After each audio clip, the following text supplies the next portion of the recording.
The rusted hull of the submarine sat like a beached whale in the abandoned shipyard, its once proud conning tower now a monument to decay and broken dreams. Marcus Kane stood before the monstrosity that had just become his inheritance, salt spray from the nearby harbor stinging his face as he read the letter from his uncle's estate lawyer for the third time. The words hadn't changed, but their meaning seemed to grow more absurd with each reading. Before we jump back in, tell us where you're tuning in from, and if this story touches you, make sure you're subscribed, because tomorrow, I've saved something extra special for you. To my nephew Marcus, I leave my greatest treasure and my greatest burden. The USS Meridian may appear worthless to those who see only rust and ruin, but remember what I taught you about looking beneath the surface. The ocean keeps its secrets well, but those patient enough to listen will find more than they ever imagined possible. Marcus crumpled the letter slightly, his calloused hands betraying the frustration building in his chest. Behind him, his 8-year-old son Danny kicked at loose gravel, his school backpack slung over one shoulder, as he waited for his father to finish whatever grown-up business had brought them to this forgotten corner of Port Avalon. The boy's patience was wearing thin, just like the soles of his sneakers and the fabric of their modest life together. 3 months had passed since Marcus lost his job at the maritime salvage company. 3 months of watching their savings dwindle while he searched for work in a town where the fishing industry was dying and the tourism hadn't yet arrived to replace it. The eviction notice tucked in his jacket pocket felt heavier than the submarine's anchor, its 30-day deadline ticking away like a depth charge waiting to explode their already fragile existence. Uncle Tobias had always been the family eccentric, the old sailor who spoke in riddles and spent his inheritance from their grandmother on what everyone called Tobias's folly. The submarine had been his obsession for 15 years, purchased from a military surplus auction despite lacking the funds to properly restore it. Family gatherings had become exercises in polite deflection whenever someone asked about his progress on the impossible project. "Dad, can we go home now?" Danny's voice carried the particular whine that meant homework waited and dinner needed to be figured out from whatever remained in their nearly empty refrigerator. "This place smells weird." Marcus turned to study his son's face, seeing his own stubborn chin reflected in the boy's features. Danny had inherited more than just physical traits from the Kane bloodline. He possessed the same restless intelligence that had driven Tobias to pursue dreams others deemed impossible. It was a blessing and a curse, that particular brand of Kane determination. "Just a few more minutes, buddy," Marcus replied, though he wasn't sure what he hoped to accomplish with those minutes.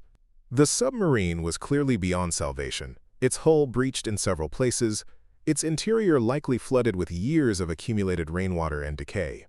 Even if it had been seaworthy, Marcus lacked the resources to move it, much less restore it to any functional condition. The harbor master had been blunt during their conversation that morning. Either Marcus claimed his inheritance and took responsibility for its removal, or the city would have it scrapped and bill his uncle's estate for the disposal costs. Since Marcus was the sole beneficiary of an estate consisting primarily of debt and maritime junk, that bill would fall squarely on his shoulders. "Your uncle was a good man," the harbor master had said, his weathered face showing genuine sympathy. "But that submarine has been nothing but trouble. Kids try to climb on it, environmental groups complain about potential fuel leaks, and the tourists think it's an eyesore. Best thing for everyone would be to cut it up for scrap and move on." Now, standing before the massive vessel in the fading afternoon light, Marcus could see exactly what the harbor master meant. The Meridian was a relic from another era, a diesel-electric submarine that had served briefly in the Pacific before being decommissioned and sold to private collectors. Its conning tower bore the scars of hasty modifications, while rust bloomed across its hull like some maritime disease. Danny had wandered closer to the submarine, despite his earlier complaints, his natural curiosity overcoming his impatience. He traced patterns in the rust with one finger, his young mind apparently seeing something his father missed. Children, Marcus reflected, often saw possibilities where adults saw only problems. "Dad, look at this," Danny called, pointing to a series of markings near the submarine's bow. "Uncle Tobias wrote something here." Marcus approached reluctantly, expecting to find more of his uncle's cryptic observations about hidden treasures and maritime mysteries. Instead, he discovered a carefully etched series of numbers and symbols. freshly carved into the metal despite the submarine's overall deterioration. The precision of the markings suggested they were significant, though their meaning remained opaque. 37 degrees, 12 minutes north. 121 degrees, 43 minutes west. Marcus read aloud, recognizing the format of maritime coordinates. Below the numbers, Tobias had carved a simple message. The real treasure isn't the ship itself. The Maritime Records Office occupied a corner of Port Avalon's historic customs house, its cramped quarters filled with decades of shipping manifests, vessel registrations, and navigational charts that chronicled the harbor's slow decline from thriving port to tourist curiosity. Marcus sat across from Eleanor Vasquez, the office's sole remaining clerk, as she pulled file after file from dust-covered cabinets.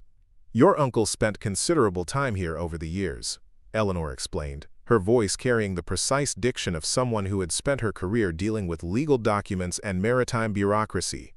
Always researching historical shipping routes, cargo manifests from the 1940s and 50s. Pleasant enough fellow, but obsessed with that submarine of his. The coordinates Marcus had discovered were leading him down a rabbit hole of wartime shipping records and classified cargo manifests. Eleanor's files painted a picture of the Pacific Theater during World War II that most history books glossed over. A complex web of supply lines, covert operations, and valuable cargo that moved under the cover of military secrecy. The USS Meridian was commissioned in 1943, Eleanor continued, spreading photocopied documents across her desk. Served primarily in reconnaissance and special cargo missions. Nothing glamorous, mostly hauling supplies and personnel between secured bases. Marcus studied the manifests, noting the careful way certain cargo items were listed in code rather than clear descriptions. His years in maritime salvage had taught him to read between the lines of official documents, to spot the discrepancies that often pointed to something more valuable than routine supplies. "What kind of special cargo?" he asked, pointing to a manifest dated 3 months before the war's end. The document listed miscellaneous strategic materials, without further specification, along with a destination that matched the coordinates Tobias had carved into the submarine's hull. Eleanor's expression grew cautious, the look of a government employee who had learned when to ask questions and when to maintain strategic ignorance. That information would be classified, even after all these years. "Your uncle asked similar questions, but military records from that period aren't typically available to civilian researchers." Danny had been remarkably patient during their research session, entertaining himself with a handheld gaming device, while the adults pored over decades-old paperwork. Now he looked up from his game, apparently following more of their conversation than Marcus had realized. "Dad, why would Uncle Tobias buy a submarine if it couldn't even swim anymore?" the boy asked with, "Preparing and narrating this story took us a lot of time, so if you are enjoying it, subscribe to our channel. It means a lot to us." Now, back to the story. The direct logic that children applied to adult mysteries. I mean, what's the point of having a submarine if you can't take it underwater? The question struck Marcus as more profound than his son probably intended. Tobias had been many things, but he wasn't foolish with money. Every purchase, every project had been calculated toward some larger purpose. The submarine represented 15 years of investment and obsession, far too much effort to waste on simple nostalgia. "Perhaps," Eleanor suggested carefully, "your uncle's interest wasn't in making the submarine operational again. Perhaps he was more concerned with what it had carried during its service years." She pulled out one final document, this one bearing official Navy letterhead and multiple classification stamps. The paper had been declassified only recently, its contents revealing details about Operation Golden Gate, a covert mission to transport strategic reserves from Pacific territories back to the continental United States as the war drew to its close. The Meridian was part of this operation, Eleanor explained, her finger tracing the submarine's designation on the manifest. Along with several other vessels, it transported high-value cargo from various Pacific installations. The exact nature of that cargo remains classified, but the operation was considered vital to post-war economic stability. Marcus felt something shift in his understanding of his uncle's obsession. This wasn't about restoring a museum piece or satisfying maritime nostalgia. Tobias had been following a trail, piece by piece, document by document, towards something that had been lost for nearly 8 decades. "The coordinates I found," Marcus said slowly, connecting pieces of a puzzle he was only beginning to understand. They're not random, are they? Eleanor's smile was enigmatic, the expression of someone who had spent years helping researchers find answers to questions they weren't quite ready to ask. Your uncle was particularly interested in vessels that never reached their intended destinations. Ships and submarines that disappeared from official records but might still be resting on the ocean floor, along with whatever they were carrying. The implications hit Marcus like a cold wave. If Tobias had been tracking lost wartime cargo, and if he had identified specific locations where valuable shipments might have been lost, then the coordinates carved into the Meridian's hull weren't just historical curiosities. They were treasure maps. Danny had returned to his game, but Marcus could see the boy's ears perked up, processing information with the same intensity he applied to puzzle-solving games. The Kane family trait of stubborn curiosity was clearly manifesting in the next generation, just as it had driven Tobias to spend his final years chasing maritime mysteries. What would someone need to investigate those coordinates?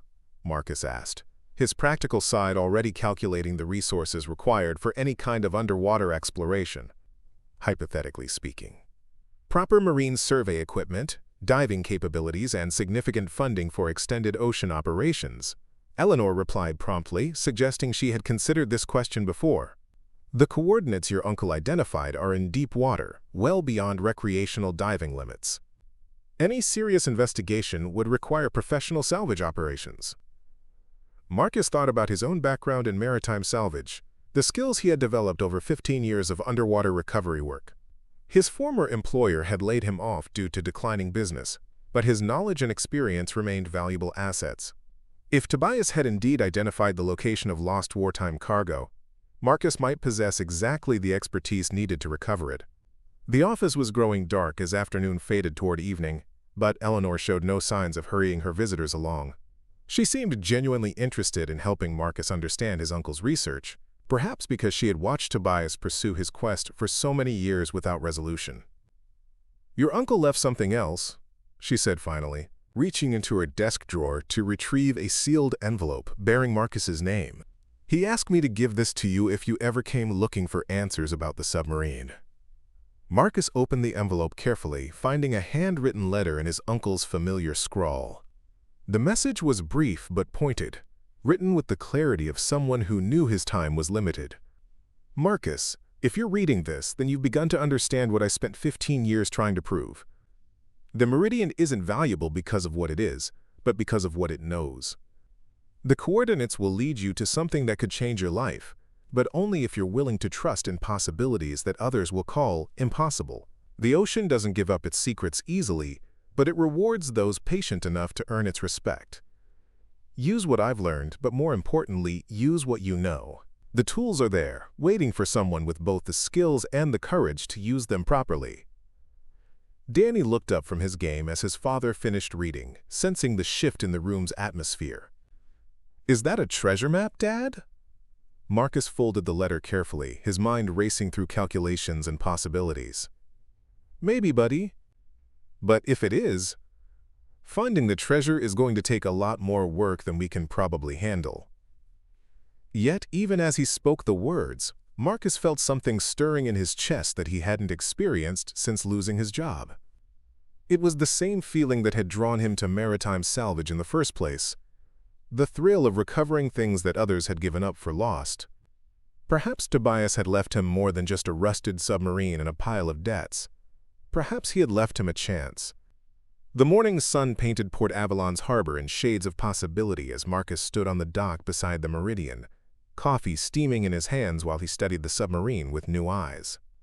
24 hours of research and reflection had transformed the rusted hulk from a burden into a potential gateway, though the practical challenges remained daunting. Danny sat on a nearby piling, his legs swinging as he worked through a math worksheet that was due later that morning. The boy had insisted on coming along before school, claiming he wanted to see the submarine again, though Marcus suspected his son was more interested in watching his father's growing excitement about their unexpected inheritance. "You know what I think, Dad?" Danny said without looking up from his homework.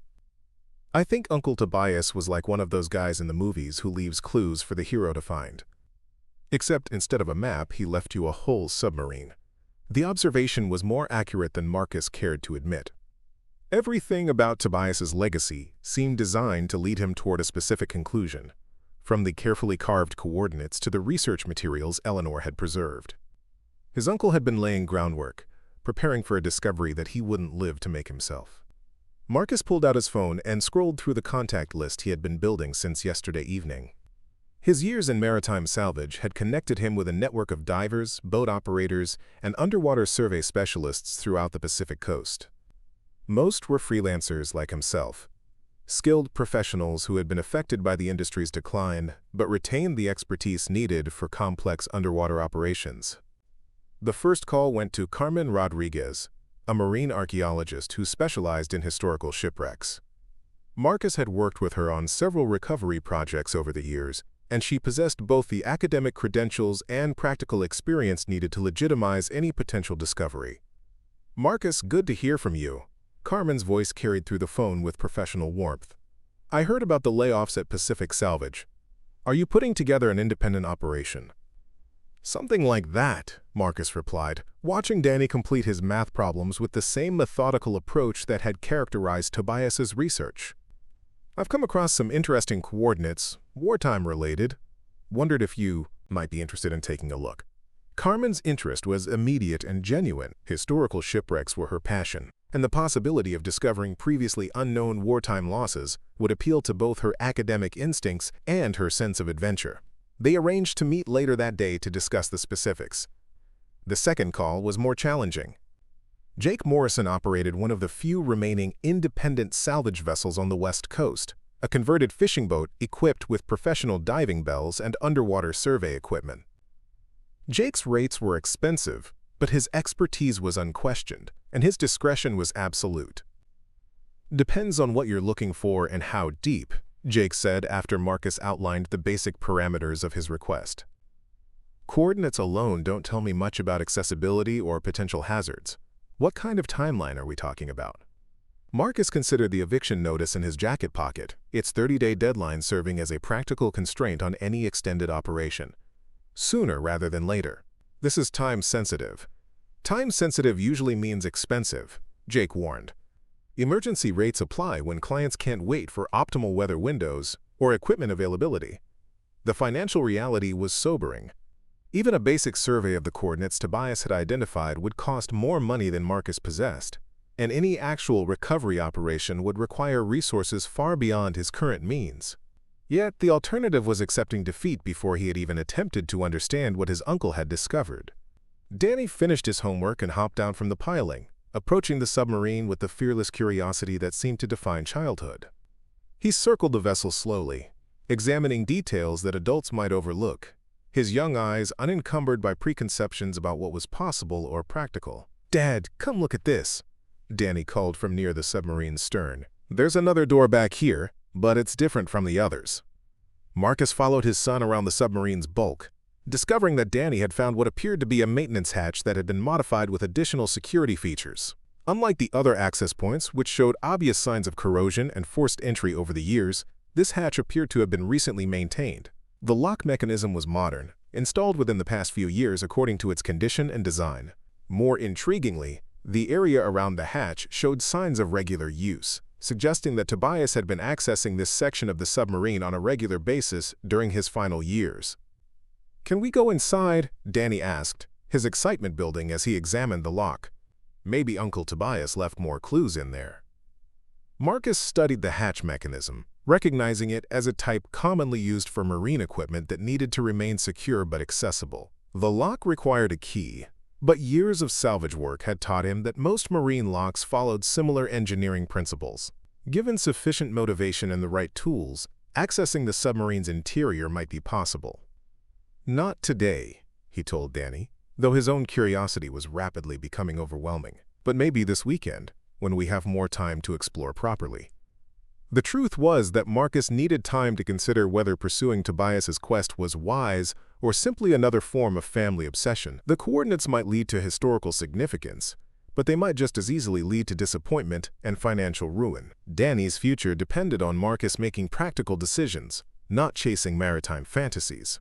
Yet as they walked back toward their car, Marcus found himself memorizing details about the submarine's modifications, noting which sections appeared to have received recent attention despite the overall deterioration. Tobias had clearly been working towards something specific, and whatever that something was, it lay hidden within the submarine's restored compartments.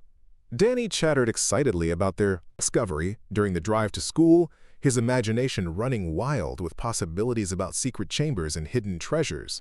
His enthusiasm was infectious, reminding Marcus of why he had fallen in love with maritime salvage in the first place. There was something magical about recovering pieces of the past, about solving puzzles that had been waiting decades for the right person to discover them. "Are we going to be treasure hunters now, Dad?" Danny asked as they pulled up to his school. "Like in the movies?" Marcus watched his son gather his backpack and homework, struck by the boy's ability to see adventure where adults saw only risk. Perhaps that was the difference between childhood and maturity, the willingness to believe in possibilities without immediately calculating the probability of failure. "We'll see, buddy," Marcus replied, meaning it more than he had intended. Sometimes the best treasures are the ones you find when you're not really looking for them. As Danny disappeared into the school building, Marcus sat in his car and stared at the coordinates he had copied from the submarine's hull. Numbers on a page, nothing more, yet they represented the accumulated research of 15 years and the faith of a man who had believed in something larger than himself. The eviction notice crinkled in his pocket as he shifted in his seat, a reminder that practical concerns couldn't be postponed indefinitely. But for the first time in months, Marcus felt something other than despair about their future. Whatever Tobias had discovered, whatever those coordinates represented, it was more than Marcus had possessed the day before. Perhaps that was treasure enough, at least for now. The combination to the submarine's maintenance hatch had been hidden in plain sight, etched into the metal alongside Tobias's other modifications, but disguised as part of the vessel's serial number sequence. Marcus discovered the pattern Saturday morning while Danny explored the submarine's exterior, the boys running commentary serving as background noise while his father worked through the mechanical puzzle his uncle had left behind. 6 digits, repeated in sequence. Marcus murmured, his fingers working the lock mechanism as salt air carried the sound of harbor activity from the nearby docks. But which 6 digits, and in what order? The breakthrough came when Danny pointed out that some of the numbers on the hull were painted in slightly different shades, as if Tobias had touched them up recently while leaving others to fade naturally. The pattern, once identified, was obvious. The launch date of Operation Golden Gate, the covert mission that had sent the Meridian and other vessels carrying valuable cargo across the Pacific. The hatch opened with a solid click, revealing an interior that defied every expectation Marcus had formed about the submarine's condition. Instead of the flooded ruin he anticipated, he found a meticulously maintained compartment, equipped with modern lighting, climate control, and sophisticated marine electronics. "Whoa," Danny breathed, peering over his father's shoulder into what appeared to be a high-tech command center housed within the submarine's restored hull. Uncle Tobias turned it into a secret base. The compartment stretched deeper into the submarine than should have been possible, suggesting that Tobias had removed bulkheads and reconfigured the interior layout to create a single large workspace. Charts covered every available wall surface, maritime maps overlaid with transparent plotting sheets that tracked ocean currents, weather patterns, and underwater topography. Marcus descended into the compartment, his eyes adjusting to the artificial lighting as he began to comprehend the scope of his uncle's operation. This wasn't the hobby workshop of a maritime enthusiast. It was a professional research facility dedicated to underwater archaeology and treasure recovery. The centerpiece of the operation was a high-resolution sonar mapping system, its displays showing detailed 3-dimensional images of the ocean floor at the coordinates Tobias had carved into the hull. The images revealed something that made Marcus's breath catch in his throat. The unmistakable outline of a sunken vessel resting in deep water, its hull intact, and its cargo holds clearly visible. "Dad, look at this." Danny called from across the compartment, where he had discovered a series of photographs mounted on a bulletin board. The images showed underwater scenes captured by remotely operated vehicles, pictures of a submarine resting on the ocean floor with its hull breached, but its internal compartments still sealed. Marcus studied the photographs, his salvage experience allowing him to interpret details that might escape casual observation. The sunken submarine appeared to be a sister ship to the Meridian, another vessel from the same class that had participated in Operation Golden Gate. More importantly, the submarine's cargo bay showed signs of containing sealed containers, metal crates that might have survived decades underwater if properly constructed. The implications were staggering. If Tobias had located a sunken submarine carrying wartime cargo, and if that cargo consisted of the strategic materials mentioned in classified manifests, then the coordinates represented more than historical curiosity. They might point toward a discovery worth millions, perhaps tens of millions of dollars. Danny had moved on to examining other displays, his natural curiosity leading him to activate computer screens and examine digital files that Tobias had compiled. "Dad, there's video here." Uncle Tobias made movies of the underwater stuff. The video files revealed the extent of Tobias's research, showing multiple reconnaissance dives conducted over several years using hired equipment and professional operators.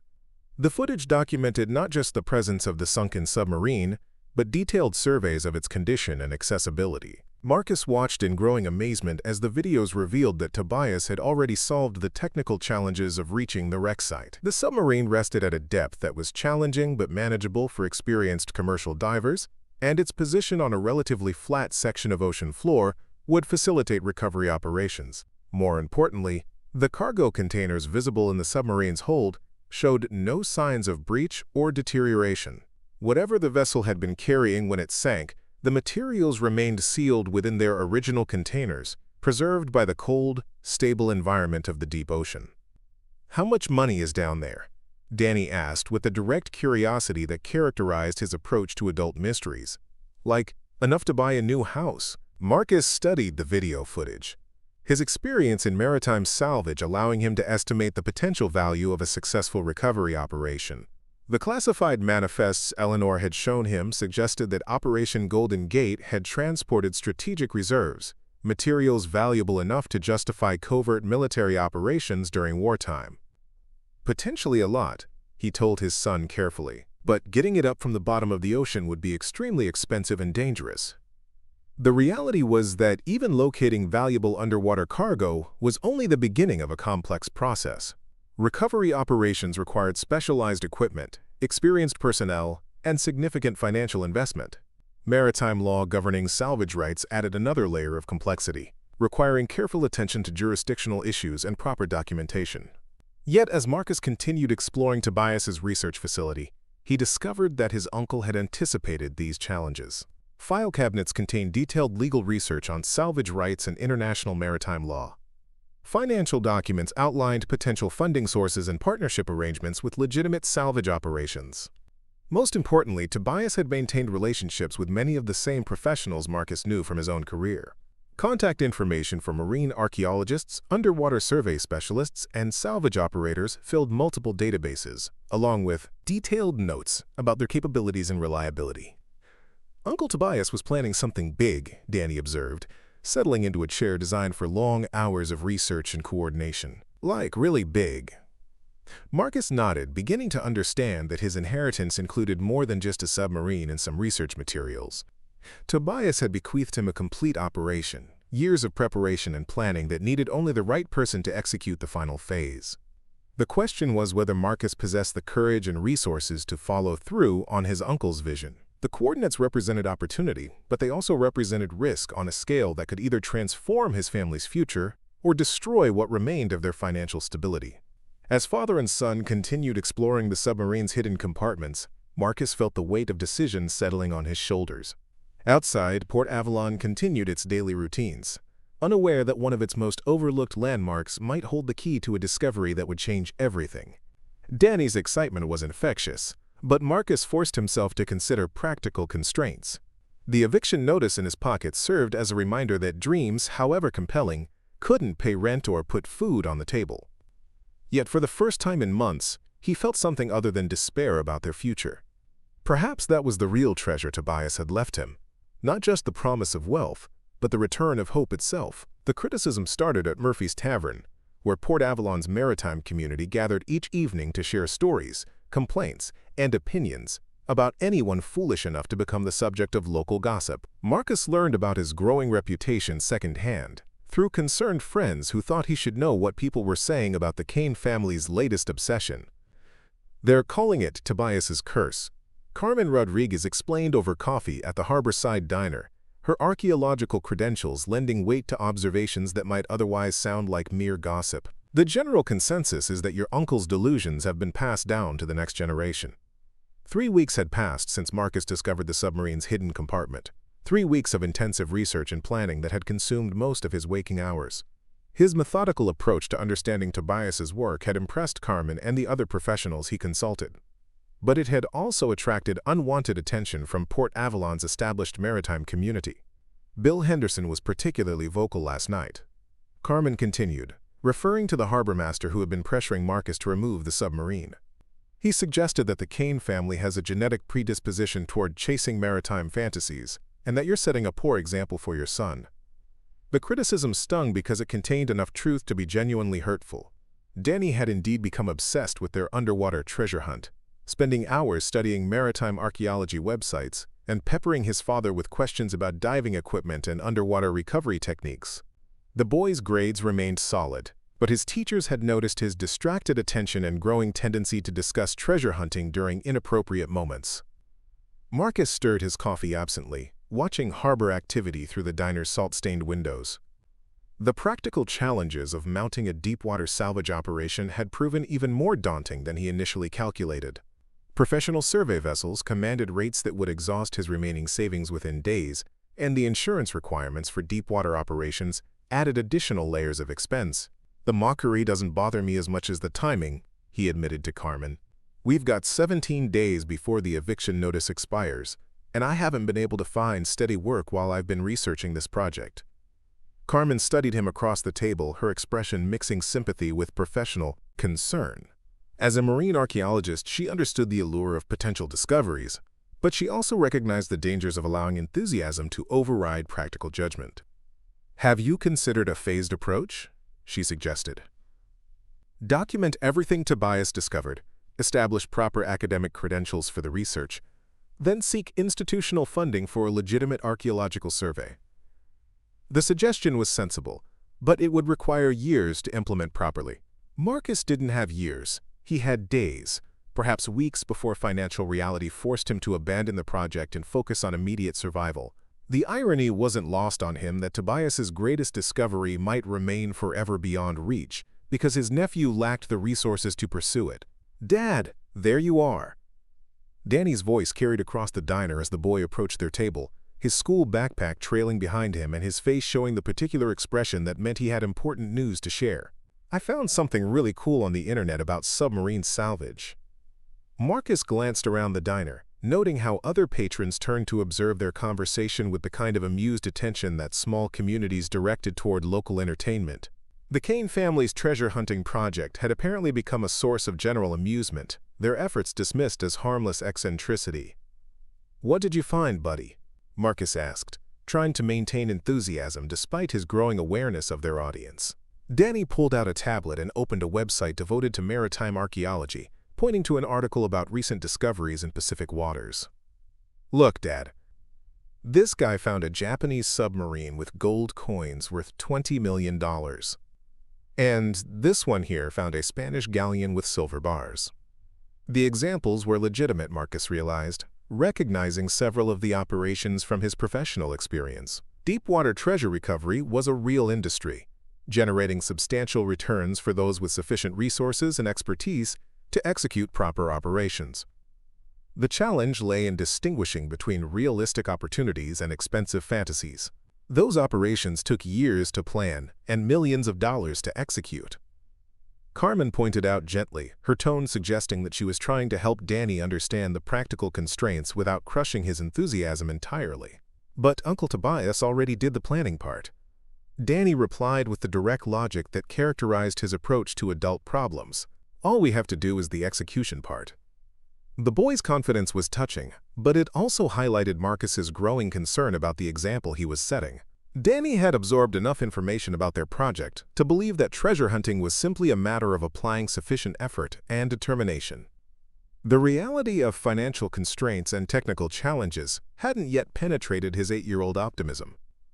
"Maybe we should take a break from the submarine project for a while," Marcus suggested carefully. Focus on finding me a new job and getting caught up on practical things." Danny's expression shifted immediately to disappointment, then to something approaching betrayal. "You're giving up? Just because some people think it's stupid?" The accusation hit harder than Marcus expected, forcing him to confront his own motivations and fears. Was he abandoning Tobias's discovery because of legitimate practical concerns, or because community mockery had undermined his confidence in their mission? Carmen intervened with diplomatic precision, addressing Danny directly while giving Marcus time to consider his response. "Your father isn't giving up," she said firmly. "He's being responsible, thinking about what's best for your family in both the short term and the long term. But what if Uncle Tobias was right?" Danny pressed, his voice carrying the particular intensity that emerged when he felt strongly about something. "What if there really is treasure down there, and we're the only ones who know where to find it?" The question hung in the air between them, unanswered and unanswerable, without taking the very risks that Marcus was trying to avoid. Outside the diner's windows, Port Avalon's harbor continued its daily routines, fishing boats returning with modest catches, while recreational vessels prepared for afternoon excursions. Marcus thought about the eviction notice, about Danny's faith in their shared adventure, about Tobias's 15 years of methodical research. Every practical instinct told him to walk away, to focus on immediate survival rather than chasing underwater fantasies. Yet something deeper, some essential part of what made him a Kane, resisted the easy surrender.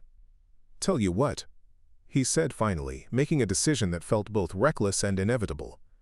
"We give it one more week. One serious attempt to determine whether Uncle Tobias's discovery is real or just another family delusion." Danny's face lit up with renewed hope, while Carmen's expression suggested both admiration and concern for Marcus's choice.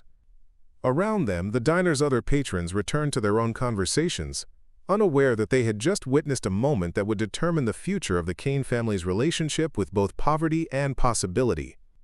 Outside, the harbor waited under afternoon sun, its waters concealing secrets that had rested undisturbed for nearly 80 years. Whether those secrets would remain hidden or finally yield to human determination remained to be seen, but Marcus had committed himself to discovering the truth, regardless of what Port Avalon's critics might think about the wisdom of his choice. The call from Jake Morrison came at dawn on Friday morning, his gravelly voice carrying the kind of urgency that immediately commanded attention. Marcus fumbled for his phone in the pre-dawn darkness, conscious that any call at this hour meant either emergency or opportunity. "I've been thinking about those coordinates you mentioned," Jake said without preamble. "Had some downtime between jobs, so I ran them through my survey software. You need to see what I found." Marcus dressed quickly and drove to the marina where Jake moored his salvage vessel, a converted fishing boat whose unglamorous exterior concealed sophisticated underwater survey equipment. The morning fog was just beginning to lift from the harbor, revealing the outlines of other vessels as they prepared for the day's activities. Jake's boat occupied a slip at the marina's far end, away from the recreational craft and tourist operations that dominated the harbor's more visible areas. The vessel looked exactly like what it was, a working boat designed for function rather than appearance, its deck equipment and crane systems marking it clearly as a commercial operation. "Your uncle was onto something," Jake announced as Marcus stepped aboard, leading him toward the boat's electronics suite with the focused intensity of someone who had made an important discovery. "Take a look at this sonar data." The screens displayed three-dimensional images of the ocean floor at Tobias's coordinates, rendered in stunning detail by Jake's professional-grade survey equipment. The images revealed not just the submarine Marcus had seen in his uncle's videos, but additional objects scattered across the nearby seafloor. "That's not one wreck," Jake explained, pointing to various shapes outlined against the ocean bottom. "That's a debris field. Whatever happened at those coordinates, it involved multiple vessels." Marcus studied the sonar images, his salvage experience allowing him to interpret the scattered patterns of metal and debris. The scene suggested a maritime disaster of significant scale, possibly involving several vessels that had sunk in the same general area during the same time period. "The submarine your uncle documented is the largest intact piece," Jake continued, highlighting different sections of the debris field. "But there are also aircraft remains, surface vessel components, and what appears to be cargo containers that broke free from their moorings and scattered across a wide area. The implications..." were staggering. Instead of a single submarine carrying valuable cargo, Tobias had apparently discovered the site of a major wartime incident involving multiple vessels and aircraft. The scattered debris suggested either a coordinated attack or a catastrophic accident that had claimed several military assets simultaneously. "How deep?"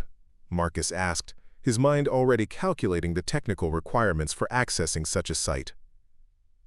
320 feet, Jake replied, consulting his depth readings.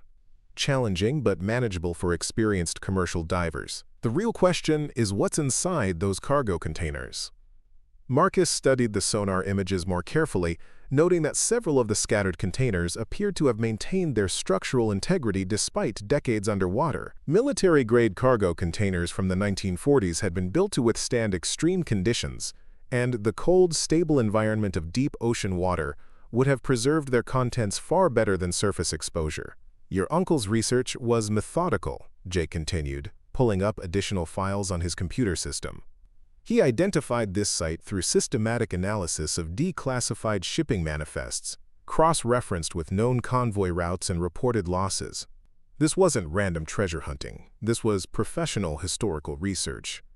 The distinction was important for both legal and practical reasons. Legitimate archaeological discoveries carried different salvage rights than speculative treasure hunting, and the involvement of military vessels added additional layers of complexity regarding ownership and recovery permits. What would it cost to mount a proper survey of the entire debris field? Marcus asked, though he suspected the answer would be far beyond his financial capabilities. Jake's expression grew serious as he considered the scope of such an operation. Full documentation of a site this size would require weeks of diving time, specialized recovery equipment, and significant safety margins for deep-water operations. We're talking about $250,000 minimum. The figure was devastating but not entirely surprising. Professional underwater archaeology was an expensive endeavor, requiring not just diving expertise, but also sophisticated equipment for documentation, preservation, and legal compliance. Even a partial survey would exceed Marcus's resources by orders of magnitude. However, Jake continued, his tone suggesting he had been thinking about alternative approaches, there might be ways to structure a smaller operation that could establish the site's value without requiring full-scale excavation. Marcus felt a flicker of hope, recognizing the kind of creative problem-solving that characterized successful salvage operations. Professional treasure hunters often worked in phases, conducting limited surveys to establish a site's potential before committing to expensive recovery operations. What kind of smaller operation? Targeted sampling, Jake explained, highlighting specific areas of the sonar imagery. We focus on the most promising containers, the ones that show signs of containing high-value cargo. Document their condition, establish their contents through non-invasive surveys, then use that information to attract serious investors for a full-scale operation. The approach was sensible and potentially affordable, requiring only a few days of diving time rather than weeks of comprehensive excavation. If the targeted containers contained valuable materials, the documentation from a limited survey could serve as the foundation for a larger, properly funded operation. Timeline and cost for something like that? Jake consulted his scheduling calendar, cross-referencing weather forecasts and equipment availability. 2 weeks to organize the operation, 3 days of actual diving time. $50,000, including my vessel, diving team, and basic documentation equipment. The amount was still far beyond Marcus's current resources, but it was manageable enough to consider creative financing options. More importantly, it represented a realistic path toward either validating or disproving Tobias's discovery within a time frame that might still salvage their family's financial situation. Marcus thought about the eviction notice, now down to 10 days before execution. Even if he could somehow raise the funds for Jake's proposed operation, the timing would be impossibly tight. Success would come too late to prevent their immediate displacement, assuming success came at all. "I need to think about this," Marcus said finally, though his expression probably conveyed more about his financial constraints than he intended. Jake nodded with the understanding of someone who had worked with cash-strapped clients before. "I'll hold the window for 2 weeks," he offered. "If you can put together the funding by then, we'll make it happen. If not, the coordinates will still be there when you're ready to try again." The generosity was unexpected but characteristic of the maritime community's tendency to support legitimate operations. Jake recognized the quality of Tobias's research and respected Marcus's professional background enough to invest his own time in the project's potential success. As Marcus prepared to leave Jake's vessel, the older man pulled him aside for a private conversation. "Your uncle came to see me about 6 months before he died," Jake revealed. "Wanted to know what it would cost to mount exactly the kind of operation we've been discussing." "What did you tell him?"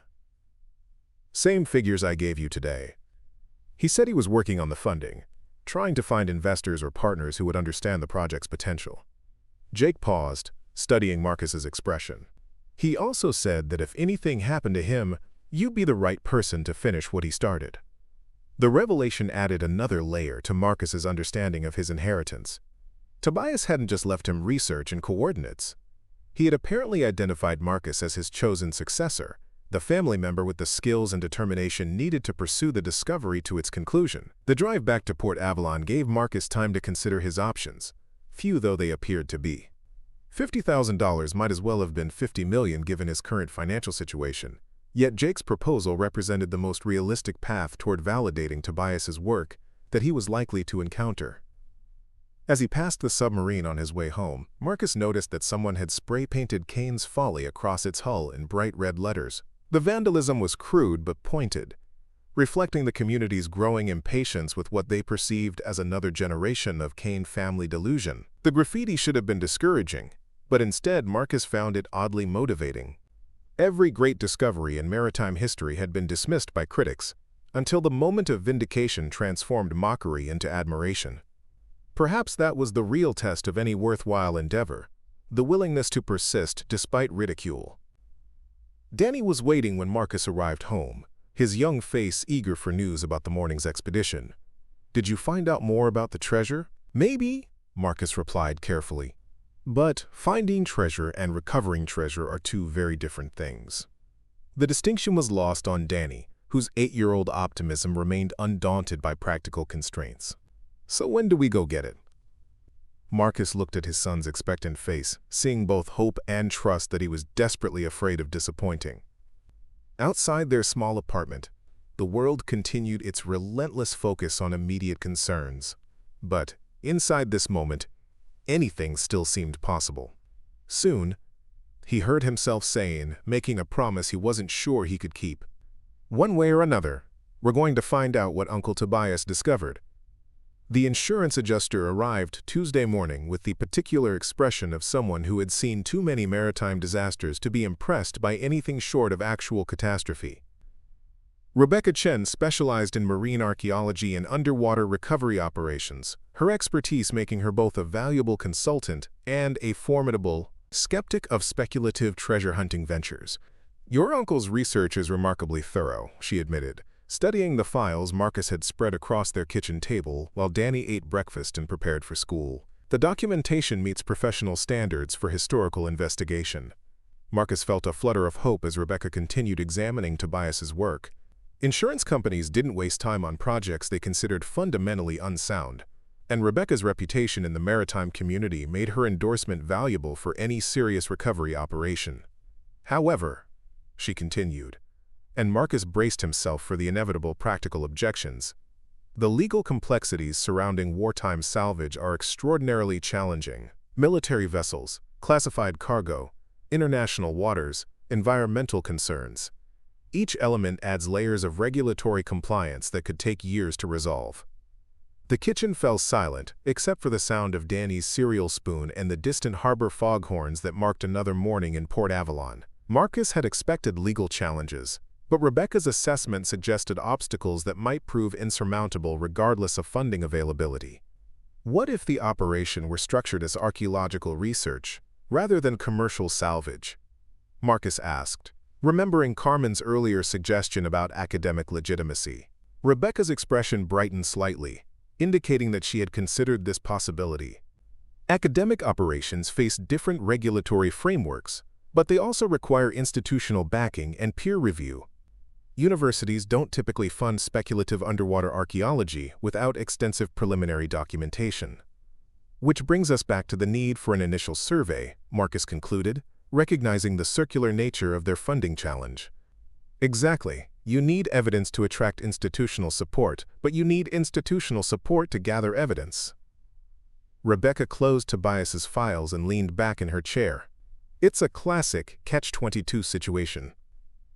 Danny finished his breakfast and began gathering his school supplies, apparently only half listening to the adult conversation, but absorbing more than his casual attention suggested. Marcus had noticed his son's growing tendency to reference their treasure hunting project in school assignments and conversations with friends, behavior that was attracting unwanted attention from teachers and parents. There is one alternative approach, Rebecca said carefully, lowering her voice as if sharing privileged information. Private investors who specialize in high-risk, high-reward maritime ventures. They're not bound by academic protocols or institutional constraints, but they also expect substantial returns on successful operations. Marcus felt his interest sharpen despite his wariness of get-rich-quick schemes. What kind of investors? Individuals or groups with significant capital and an appetite for adventure. They fund operations like yours in exchange for percentage shares of any recovery proceeds. Rebecca paused, studying Marcus's expression. The arrangements can be quite favorable for operators with legitimate expertise and promising sites. The concept was intriguing but also potentially dangerous. Partnering with private investors might solve the immediate funding crisis, but it would also mean surrendering control over the operation and its outcomes. Success would have to be shared, while failure would remain entirely Marcus's responsibility. Do you know such investors? Rebecca smiled, the expression of someone who had been hoping the conversation would reach this point. I represent a consortium that specializes in exactly these kinds of projects. They're always interested in well-researched opportunities with experienced operators. The revelation transformed the conversation from consultation to recruitment, making Marcus realize that Rebecca's visit wasn't entirely coincidental. Word of Tobias's discovery had apparently spread beyond Port Avalon's maritime community, attracting attention from the kind of people who turned archaeological curiosities into commercial ventures. What would such a partnership involve? Standard industry terms, Rebecca replied, pulling a business card from her portfolio. The consortium provides all funding for survey and recovery operations in exchange for 60% of gross proceeds. The operator retains 40% plus operational control over diving and salvage activities. Danny looked up from his backpack as he prepared to leave for school, apparently sensing that the adult conversation had reached an important juncture. Are you talking about the treasure partners, Dad? The boy's question highlighted Marcus's growing concern about Danny's investment in their project's success. An 8-year-old shouldn't have to worry about family finances or treasure hunting partnerships. Yet Danny had clearly absorbed enough information to understand that their future somehow depended on underwater discoveries. Maybe, Marcus replied carefully. But partnerships are complicated things, and we need to think about them very carefully. After Danny left for school, Rebecca remained to discuss the practical details of her consortium's proposal. The terms were indeed standard for the industry, though Marcus suspected that standard in treasure hunting might differ significantly from standard in conventional business arrangements. The consortium would want exclusive rights to the site for 2 years, she explained, reviewing contract provisions that seemed to have been prepared in advance. If recovery operations prove successful, they retain option rights for additional time periods. Marcus studied the proposed agreement, noting clauses that heavily favored the investor consortium while providing relatively few protections for operators. The 40% share sounded generous until he considered the costs and risks that would remain his responsibility regardless of outcomes. What happens if the survey reveals nothing valuable? Then everyone walks away disappointed but not financially destroyed, Rebecca replied. The consortium accepts the loss as part of their investment portfolio, while you retain your expertise and reputation for future opportunities. The answer was technically accurate, but avoided addressing Marcus's real concern. What happened to operators who disappointed wealthy investors by failing to deliver promised returns? Maritime treasure hunting attracted serious money and serious personalities, neither of which responded well to unsuccessful outcomes. Yet as Marcus considered his alternatives, the consortium's proposal began to seem less like exploitation and more like opportunity. He lacked the resources to pursue Tobias's discovery independently, and traditional funding sources had proven uninterested in speculative underwater archaeology. "I need time to consider this," Marcus said finally, though he suspected that time was a luxury he couldn't afford. "Of course." Rebecca agreed, though her expression suggested that extended deliberation might affect the consortium's interest. But opportunities like this don't remain available indefinitely. The maritime salvage industry moves quickly when promising sites are identified. As Rebecca prepared to leave, she offered one final observation that stayed with Marcus long after her departure. "Your uncle spent 15 years researching this discovery," she noted. "The question isn't whether his work has value, but whether you have the courage to see it through to completion." The challenge was direct and personal, targeting exactly the fears that had been undermining Marcus's confidence since inheriting Tobias's legacy. Outside, Port Avalon continued its daily routines, unaware that decisions being made in a modest kitchen might soon transform their quiet harbor into the staging ground for one of the Pacific coast's most significant underwater recoveries. The eviction notice had been updated with a final warning, its red lettering declaring that Marcus and Danny had exactly 72 hours to vacate their apartment before legal proceedings would commence. Marcus stared at the document while the evening news droned in the background, its cheerful weather forecast and sports scores feeling disconnected from the crisis unfolding in his living room. Danny sat at the kitchen table working on homework, apparently unaware that their housing situation had reached critical status. Marcus had managed to shield his son from most of the financial stress over the past months, but eviction would make their circumstances impossible to conceal. The consortium's contract lay beside the eviction notice, its professional formatting and precise legal language offering solutions that seemed almost too good to be true. Rebecca's proposal would solve their immediate financial crisis while providing resources to pursue Tobias's discovery, but accepting it would mean surrendering control over their family's future to investors whose motivations Marcus didn't fully understand. "Dad, I finished my math," Danny announced, sliding his worksheet across the table for review. "Can we go look at the submarine tonight? I want to check if anyone cleaned off that spray paint." The graffiti had bothered Danny more than Marcus initially realized, representing an attack on their family's reputation that the boy took personally. Several classmates had apparently mentioned seeing the vandalism, turning their treasure hunting project into a source of embarrassment rather than excitement. "Not tonight, buddy," Marcus replied, checking Danny's homework automatically while his mind wrestled with larger concerns. "We need to talk about some changes that might be coming up." Danny's expression shifted immediately to wariness, the look of a child who had learned to recognize adult conversations that preceded major disruptions. "Are we moving again?" The question cut deep because it revealed how much instability Danny had already experienced in his young life. Their current apartment was the third residence they had shared in 2 years, each move prompted by financial necessities that Marcus had tried unsuccessfully to prevent. "Maybe," Marcus admitted, seeing no point in maintaining illusions that would only make the eventual truth more painful. "I haven't been able to find steady work since the layoffs, and we're behind on rent." Danny absorbed this information with the resilience that children developed when uncertainty became their normal condition. Where would we go? Marcus considered his limited options, none of which seemed particularly appealing. His sister in Sacramento had offered temporary shelter, but her own family was struggling financially. Homeless shelters were available, but would separate him from Danny during the crucial hours when his son needed stability most. "I'm working on it," he said finally, meaning it more than he had intended. There might be some opportunities coming up that could change everything. The consortium's contract seemed to glow on the table beside them, its promise of immediate funding and long-term partnership representing salvation wrapped in uncertainty. Marcus had spent hours reviewing the document's provisions, finding both hope and cause for concern in its carefully crafted language. "Is it about Uncle Tobias's treasure?" Danny asked with the directness that characterized his approach to family mysteries. "Partly," Marcus admitted, "but treasure hunting is complicated, and sometimes the solutions create new problems." Danny considered this with the seriousness that 8-year-olds applied to concepts they didn't fully understand but recognized as important. Uncle Tobias thought it was worth it, right? Otherwise, he wouldn't have spent so much time on it. The observation was simple but profound, cutting through Marcus's analytical paralysis to the essential question of faith versus fear. Tobias had indeed believed in his discovery strongly enough to invest 15 years and considerable resources in its pursuit. Perhaps that belief deserved more respect than Marcus had been willing to give it. Marcus's phone rang, interrupting their conversation with a particular urgency that characterized evening calls from unknown numbers. The voice on the other end belonged to Rebecca Chen, though her tone carried more excitement than their previous professional exchanges had suggested.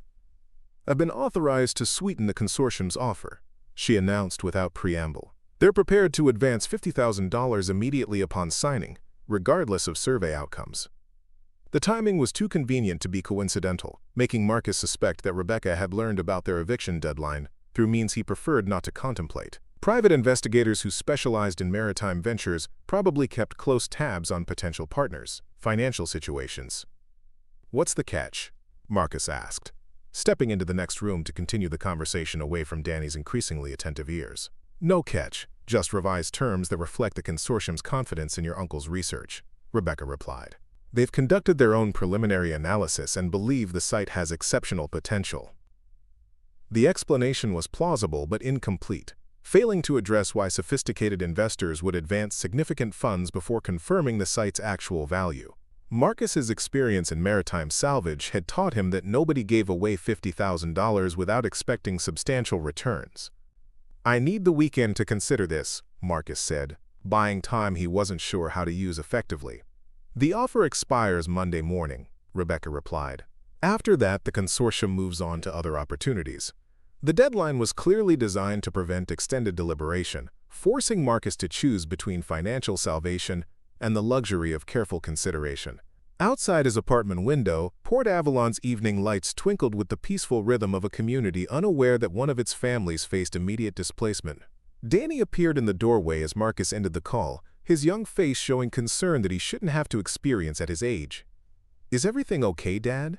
Marcus looked at his son, seeing both Tobias's stubborn curiosity and his own determination reflected in the boy's features.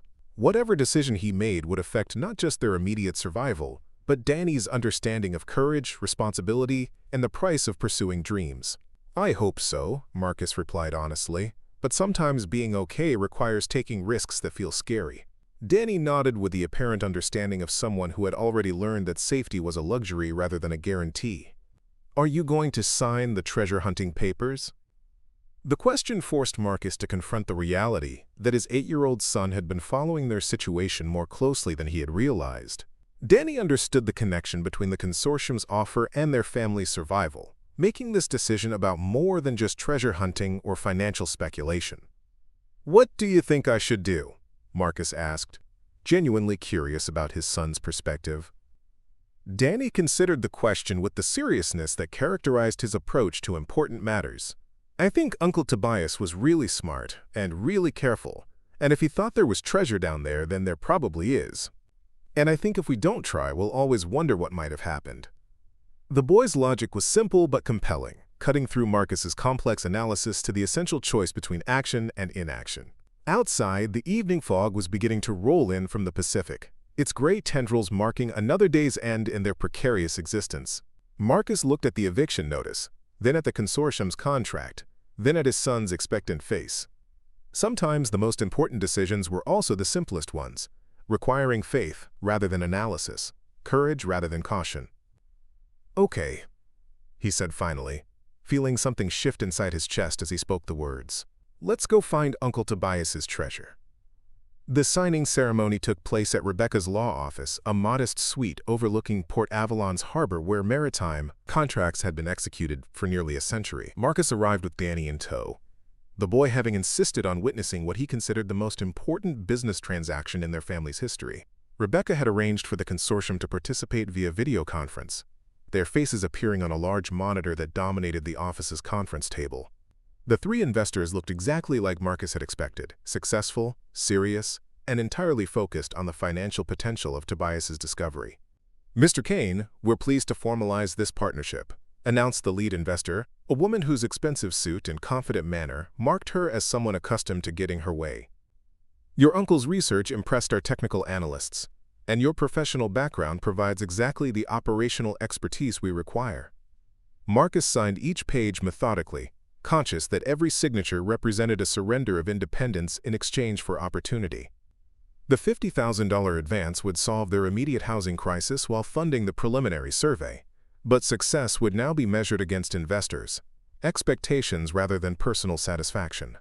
Danny watched the proceedings with fascination, apparently viewing the contract signing as a formal recognition of their family's treasure-hunting legitimacy.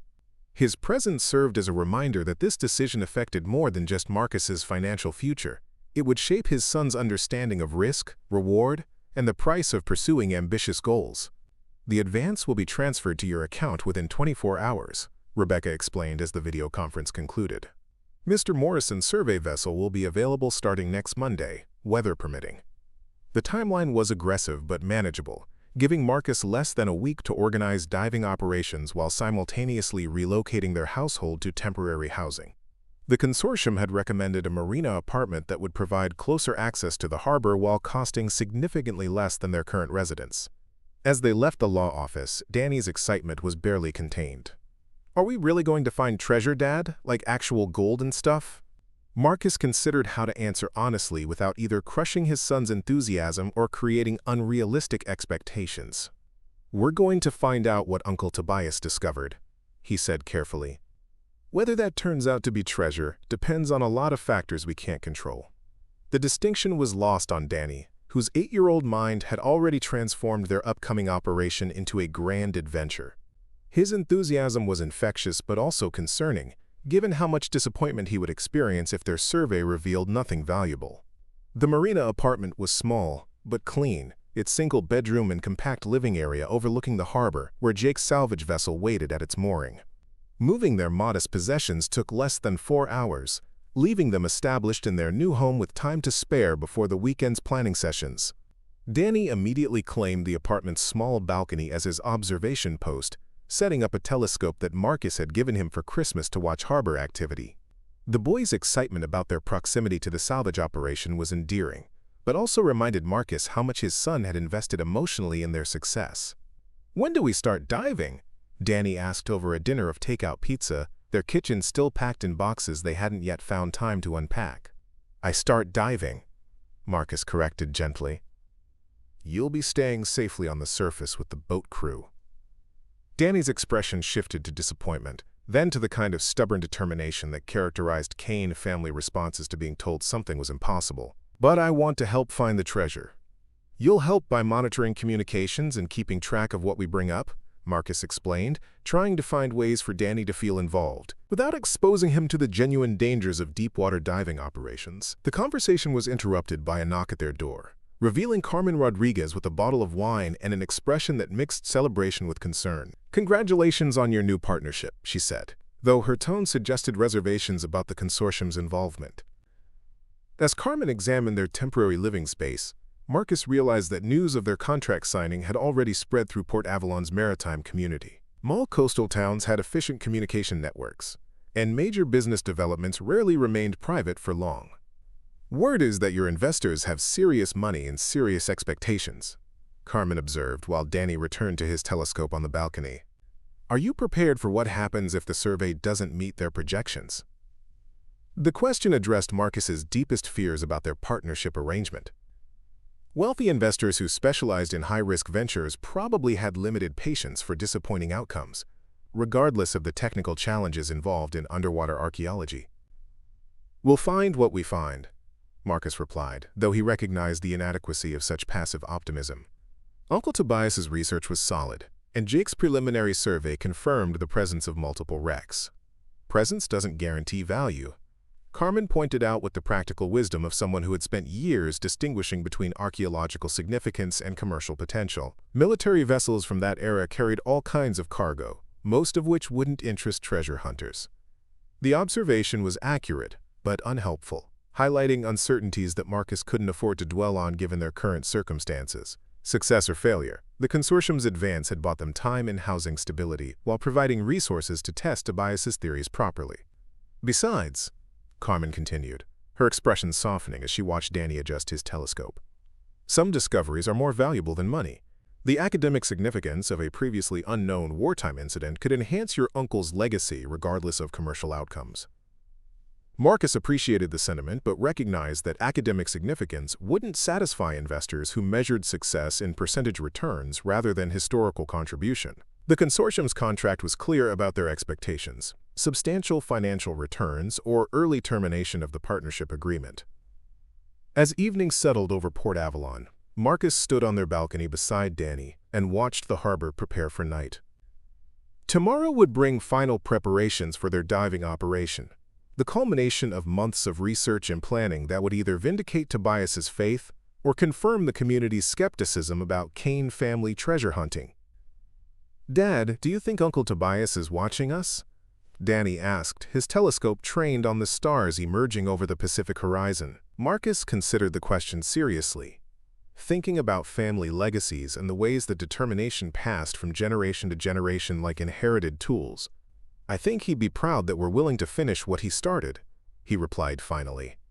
The boy nodded with satisfaction, apparently finding comfort in the idea that their efforts honored Tobias's memory. Outside their window, Jake's salvage vessel rode at anchor, its equipment already prepared for Monday's departure toward coordinates that had waited nearly 80 years for their secrets to be revealed. Whatever those secrets proved to be, Marcus had committed himself and his son to discovering them. The consortium's money had made the operation possible, but the real treasure might simply be the knowledge that some dreams deserved pursuit regardless of their ultimate success or failure. Monday morning arrived with the kind of crystal-clear weather that Pacific Coast mariners recognized as a gift from the ocean gods. Marcus stood on Jake's vessel as it prepared to depart Port Avalon's harbor, watching the familiar coastline recede while sophisticated navigation equipment guided them toward coordinates that had consumed his family's attention for months. Danny had wanted desperately to join the expedition, but safety regulations and insurance requirements prohibited non-essential personnel on commercial diving operations. The boy remained at the marina apartment with Carmen, his telescope trained on the horizon where his father's boat would disappear into the vast Pacific. "Bottom depth at the target site is 318 feet, Jake announced, reviewing final preparations with his diving crew. "Water temperature at depth will be approximately 42 degrees Fahrenheit. Visibility should be excellent if the weather holds." Marcus checked his diving equipment methodically, the familiar ritual providing comfort as they approached the moment when theory would meet reality. His years in maritime salvage had prepared him for most underwater challenges, but this operation carried emotional weight that professional jobs typically lacked.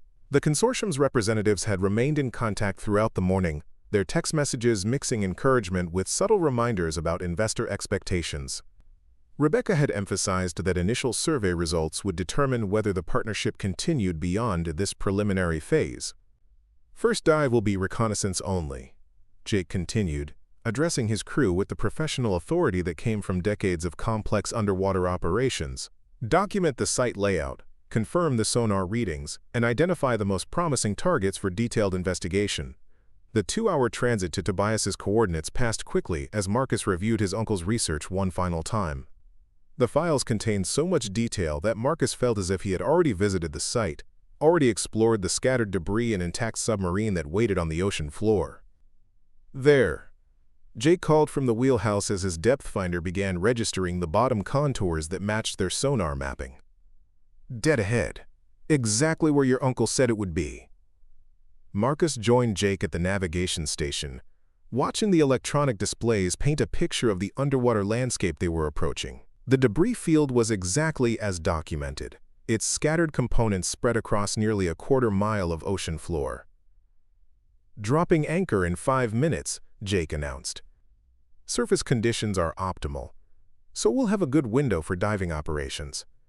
The descent began at precisely noon, Marcus following his diving partner into the blue-green water that marked the boundary between familiar surface world and the mysterious depths where Tobias's discovery waited.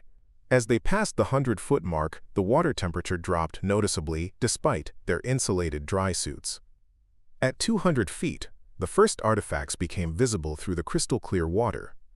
Military equipment scattered across the sandy bottom, pieces of aircraft and surface vessels that told the story of some long-forgotten disaster. Marcus felt his pulse quicken as he recognized items that matched descriptions in Tobias's research files. The submarine appeared at 280 feet, its hull rising from the ocean floor like a sleeping giant. The vessel was larger than Marcus had expected, its intact superstructure, suggesting that it had settled onto the bottom relatively gently rather than crashing at high speed.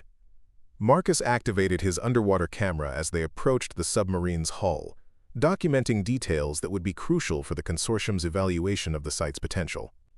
The submarine's cargo hatches remained sealed, their military-grade construction having preserved whatever lay within, despite decades of submersion. Cargo bay appears intact. Marcus spoke into his underwater communication system, his words transmitted to Jake's surface crew for recording. Multiple sealed containers visible through the forward observation ports. The containers were exactly as Tobias's videos had shown them, military specification cargo cases that would have been designed to protect valuable materials during wartime transport. Their condition suggested that whatever they contained might have survived the submarine's sinking in recoverable form. Marcus and his partner spent 40 minutes documenting the submarine's exterior, taking hundreds of photographs that would allow detailed analysis of the vessel's condition and accessibility. The cargo bay's condition was particularly encouraging, showing minimal degradation despite its underwater environment. Moving to secondary targets, Marcus reported as they began exploring the scattered debris field around the submarine. The additional wrecks included what appeared to be a transport aircraft and at least 2 surface vessels, all showing signs of having been destroyed during the same incident. The aircraft's cargo compartment had been breached, its contents scattered across the ocean floor in a pattern that suggested the plane had broken apart during its descent. Among the debris, Marcus identified several objects that might have been cargo containers similar to those preserved within the submarine. Time to surface. His diving partner signaled as their bottom time approached safe limits. The ascent took nearly 20 minutes, following decompression protocols that would prevent diving-related injuries. Back on Jake's vessel, Marcus reviewed the video footage with growing excitement. The site exceeded even Tobias's optimistic assessments, containing multiple intact cargo areas that might yield significant recoveries. The consortium will want detailed analysis of today's footage, Rebecca announced during their evening debriefing conference call. Initial impressions suggest the site has exceptional potential, but we need confirmation of cargo contents before proceeding with recovery operations. Marcus understood the investors, cautioned but felt confident that Tobias's research had led them to something genuinely significant. The coordination of multiple military assets at the site suggested that whatever cargo they had been transporting was valuable enough to justify complex logistical operations. Tomorrow we'll focus on the submarine's cargo bay, Jake planned as they prepared for another night anchored over the site. If we can confirm the contents of those sealed containers, we'll know whether this operation justifies expanded recovery efforts. As Marcus settled into his bunk aboard Jake's vessel, he thought about Danny waiting at the marina apartment, probably watching the stars and imagining the adventures unfolding in the deep Pacific. Tomorrow would determine whether their family's faith in Tobias's discovery had been justified or misplaced. The ocean rocked the salvage vessel gently as Marcus drifted towards sleep, its rhythm matching the steady pulse of hope that had sustained the Kane family through months of uncertainty. Somewhere below them, sealed containers waited in the darkness, holding secrets that might transform their understanding of both the past and their own future. The second day's diving began before dawn, with Jake's crew preparing specialized equipment for accessing the submarine's sealed cargo compartments. Marcus felt the familiar mixture of excitement and anxiety that preceded major underwater operations, knowing that today's discoveries would determine their project's ultimate success or failure. "We'll need to be extremely careful with the cargo bay doors," Jake explained as they reviewed the morning's diving plan. Military seals from that era were designed to withstand significant pressure, but 8 decades underwater may have compromised their integrity. Marcus nodded, understanding that hasty actions could destroy the very evidence they were trying to recover. Professional underwater archaeology required patience and precision, especially when dealing with potentially valuable materials that might disintegrate if exposed to rapid environmental changes. The descent to the submarine felt routine after yesterday's initial exploration, but Marcus's pulse quickened as they approached the cargo bay doors. His underwater cutting tools would allow careful penetration of the sealed compartments, but once opened, the containers would be exposed to seawater that could damage fragile contents. Beginning entry procedure, Marcus reported to the surface crew as he positioned his equipment beside the submarine's forward cargo hatch, The military-grade lock mechanism had corroded over the decades, but the underlying structural integrity appeared sound. Working methodically, Marcus created a small access opening that would allow inspection of the cargo bay's interior without fully compromising the compartment's environmental protection. His underwater camera transmitted live video to Jake's surface monitoring equipment, allowing the entire crew to observe the moment of discovery.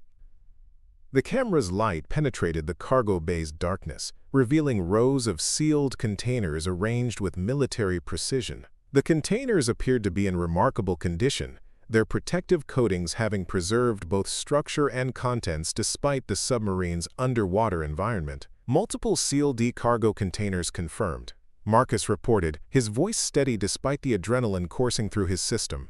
Dimensions and markings consistent with wartime strategic materials transport. The containers bore stenciled markings that identified them as part of Operation Golden Gate, the covert mission that had transported valuable assets from Pacific territories as the war drew to its close. More importantly, several containers showed the distinctive diamond-shaped symbols that indicated precious metals or other high-value materials. Marcus carefully extracted one of the smaller containers, its weight immediately confirming that it contained something significantly denser than typical military supplies. The container's construction suggested it had been designed specifically for protecting valuable cargo during extended transport under challenging conditions. Bringing up sample container? Marcus announced as he secured the recovery line and began his ascent. The decompression stops gave him time to contemplate the implications of their discovery, though he tried to maintain professional detachment until they could properly assess what they had found. Back on the surface, Jake's crew gathered around as Marcus placed the recovered container on the vessel's examination table. The container's exterior showed minimal corrosion despite its decades underwater, suggesting that its contents might have been preserved in near-perfect condition. Opening sequence will be recorded for legal documentation, Jake announced, activating multiple cameras that would provide irrefutable evidence of their discovery process. Maritime salvage law required detailed documentation to establish legitimate ownership claims and prevent disputes over recovered materials. Marcus used precision tools to carefully open the container's sealed latches, conscious that whatever lay inside represented the culmination of Tobias's 15-year quest and his own family's desperate gamble on underwater treasure hunting. The latches yielded with surprising ease, their mechanisms still functional despite their extended submersion. The container's interior revealed foam padding that had protected its contents from shock and moisture during transport. Nestled within the protective material were smaller sealed packages, each bearing military identification codes and handling instructions that suggested extraordinary security precautions. Marcus lifted the first package carefully, feeling its substantial weight and noting the meticulous sealing that had protected it from environmental damage. The package's markings indicated it contained strategic reserve materials, though the specific contents remained coded in military terminology that would require research to decode. Weight suggests precious metals, Jake observed, handling one of the packages with the practiced assessment of someone who had recovered valuable cargo before. Density and size are consistent with gold or platinum reserves. The implications were staggering if Jake's assessment proved accurate. A single container holding precious metals would represent substantial value, but the submarine's cargo bay contained dozens of similar containers arranged in organized rows throughout the compartment. Marcus opened the first package with surgical precision, revealing contents that made everyone on the vessel draw sharp breaths simultaneously. The package contained gold bars, each one bearing United States Treasury markings and serial numbers that identified them as part of the nation's strategic reserves. Federal gold reserves, Marcus whispered, understanding immediately why Operation Golden Gate had required such extraordinary security measures. The bars represented more than mere precious metals. They were tangible pieces of American economic stability that had been moved to secure locations as wartime conditions became increasingly uncertain. Jake activated his satellite communication equipment to contact Rebecca and the consortium, knowing that their discovery would require immediate legal and financial consultation. The recovery of federal gold reserves carried implications far beyond typical maritime salvage operations. How much gold are we looking at?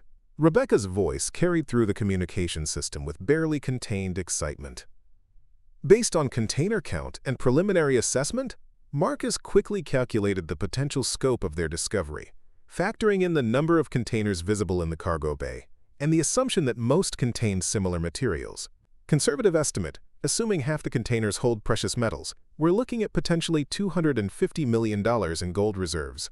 The silence that followed Marcus's estimate was profound, broken only by the sound of ocean waves against Jake's vessel and the distant cry of seabirds.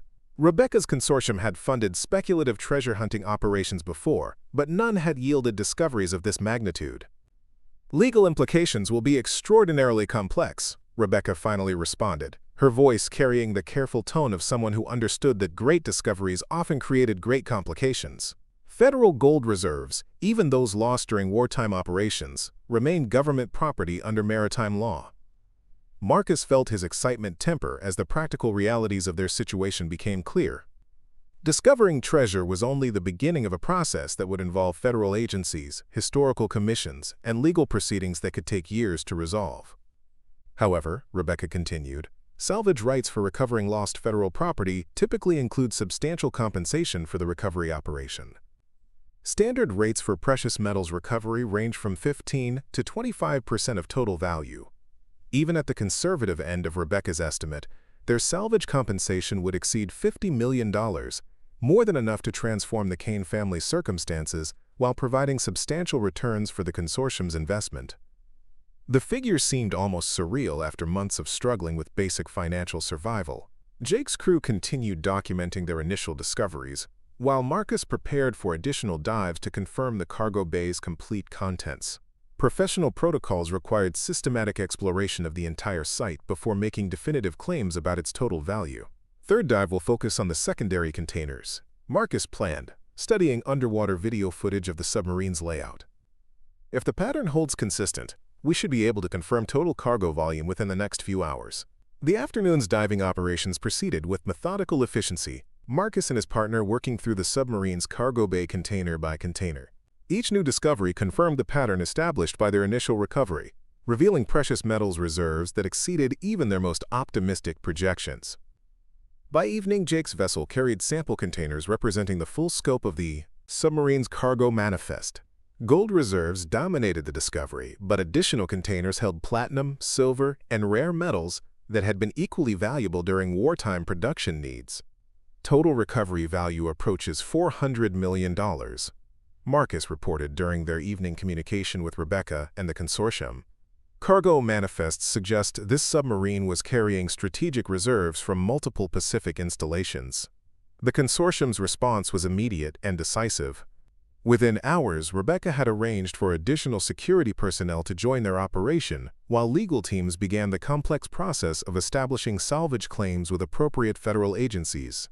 Marcus called Carmen that evening to share news of their discovery, knowing that Danny would be eagerly awaiting updates on their treasure hunting expedition. The boy's excitement was infectious when Carmen put him on the phone, his 8-year-old enthusiasm unmarred by concerns about legal complications or government regulations. "Dad, did you really find Uncle Tobias's treasure?" Danny's voice carried clearly over the satellite connection, filled with the kind of wonder that made all their struggles seem worthwhile. "We found something amazing," Marcus replied carefully, not wanting to overstate their situation until legal issues were resolved. Uncle Tobias was right about there being something valuable down here.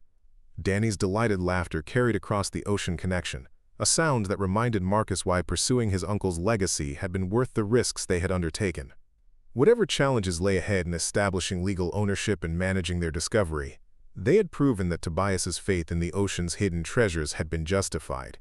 The return voyage to Port Avalon took place under unusual circumstances, with Jake's vessel escorted by Coast Guard cutters that ensured their cargo's security during transport.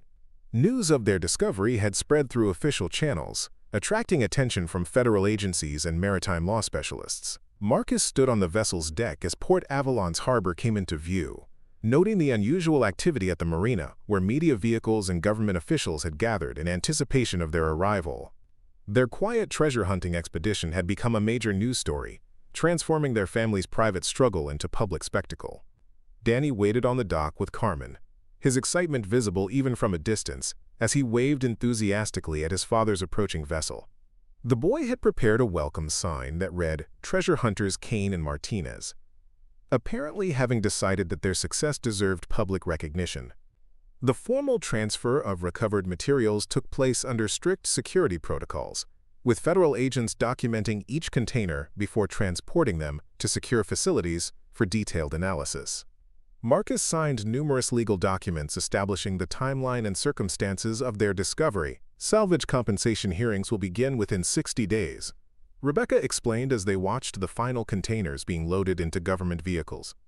Based on precedent and recovery value, your family's share should exceed $75 million. The figure was life-changing but somehow felt less important than Danny's proud expression as he watched his father being interviewed by television reporters. The boy had endured months of uncertainty and community mockery, maintaining faith in their family's treasure-hunting mission even when adults had lost confidence. Port Avalon's harbor had never seen such activity, with media crews and federal officials transforming the quiet fishing village into a center of national attention. Local residents gathered to witness the conclusion of what many had dismissed as another Kane family delusion. Tobias would have loved this moment, Carmen observed as they watched Danny demonstrate proper treasure hunting techniques for fascinated television crews. All those years of research and preparation, finally vindicated in spectacular fashion. Marcus nodded, feeling the weight of his uncle's vindication alongside gratitude for the family legacy that had transformed their desperate circumstances into unprecedented opportunity. The submarine had indeed been Tobias's greatest treasure, though its value had been measured in faith and determination rather than gold reserves. The legal proceedings that followed their discovery established new precedents for wartime salvage operations, with Marcus and the consortium ultimately receiving compensation that exceeded even Rebecca's optimistic projections. Federal agencies praised their professional documentation and careful recovery procedures, setting standards for future deepwater archaeological operations. Danny's grades improved dramatically once their financial stability was secured, his newfound confidence allowing him to excel in subjects that had previously challenged him. More importantly, his faith in family dreams had been rewarded, teaching him that persistence and careful planning could overcome seemingly impossible obstacles. The Kane family's treasure hunting success inspired other families to research their own maritime mysteries, leading to several additional discoveries along the Pacific coast. Port Avalon emerged as a center for underwater archaeology, its harbor hosting operations that brought prosperity to the entire community. Marcus eventually established his own maritime recovery company, using proceeds from their discovery to fund legitimate archaeological operations throughout the Pacific. His professional reputation, enhanced by the submarine discovery, attracted clients seeking everything from historical shipwrecks to lost commercial cargo. The submarine itself was eventually raised and restored as a maritime museum, its exhibits telling the story of Operation Golden Gate alongside the Kane family's treasure hunting adventure. Tobias's research facility within the submarine became an educational center where visitors could learn about underwater archaeology and historical investigation. Danny grew up understanding that extraordinary discoveries required extraordinary commitment, but also that family faith could overcome community skepticism when supported by careful preparation and professional execution. His childhood experience with treasure hunting shaped his approach to challenges throughout his life. Years later, when Danny was old enough to understand the full implications of their underwater discovery, Marcus would explain how Tobias's legacy had encompassed more than just gold reserves. The real treasure had been the lesson that patient research and stubborn determination could transform impossible dreams into life-changing reality. The coordinates carved into the submarine's hull became a symbol of hope for Port Avalon's maritime community, reminding everyone that valuable discoveries often lay hidden beneath surfaces that others had dismissed as worthless. Sometimes the greatest treasures were waiting for people with enough courage to look deeper than conventional wisdom suggested. Marcus kept his uncle's original research files, occasionally reviewing them when facing new challenges that seemed insurmountable. Tobias's methodical approach to impossible problems provided guidance that extended far beyond treasure hunting, demonstrating how systematic investigation could reveal opportunities that escaped casual observation. The community that had once mocked the Kane family's underwater obsessions eventually embraced their success as a source of local pride, with Port Avalon's visitors bureau featuring the treasure hunting story in promotional materials. The transformation from ridicule to celebration happened quickly once tangible results replaced speculative dreams. Marcus and Danny's relationship deepened through their shared adventure, creating bonds that would sustain them through future challenges while providing Danny with childhood memories that would inspire his own approach to pursuing ambitious goals. The boy learned that family legacies were worth preserving and that patient investigation could unlock secrets that seemed permanently lost. The consortium's partnership continued long after their initial success, funding additional recovery operations that established Marcus as one of the Pacific Coast's most successful underwater archaeologists. His reputation attracted academic collaborations that combined commercial recovery with historical research, creating sustainable models for maritime archaeology. Rebecca eventually joined Marcus's company as chief legal counsel, her expertise in maritime law proving essential as their operations expanded to include international waters and complex jurisdictional challenges. Their professional relationship evolved into mutual respect that bridged the gap between treasure hunting and legitimate archaeology.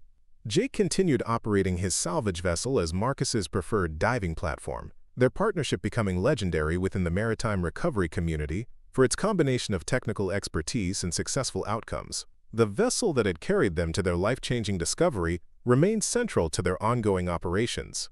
Carmen's archaeological credentials provided academic legitimacy for their discoveries, ensuring that recovered materials contributed to historical understanding rather than simply personal wealth.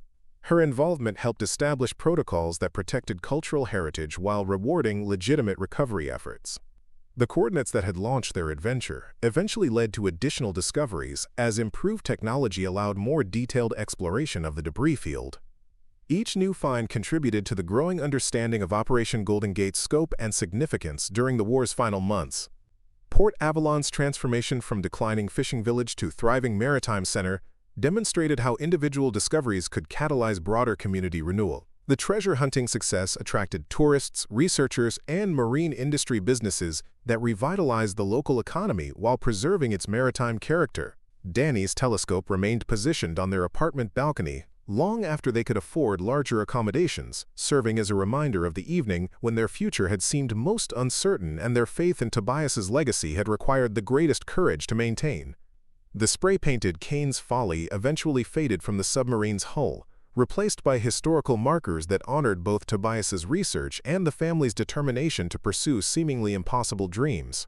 The transformation from mockery to monument symbolized how persistence could ultimately overcome skepticism.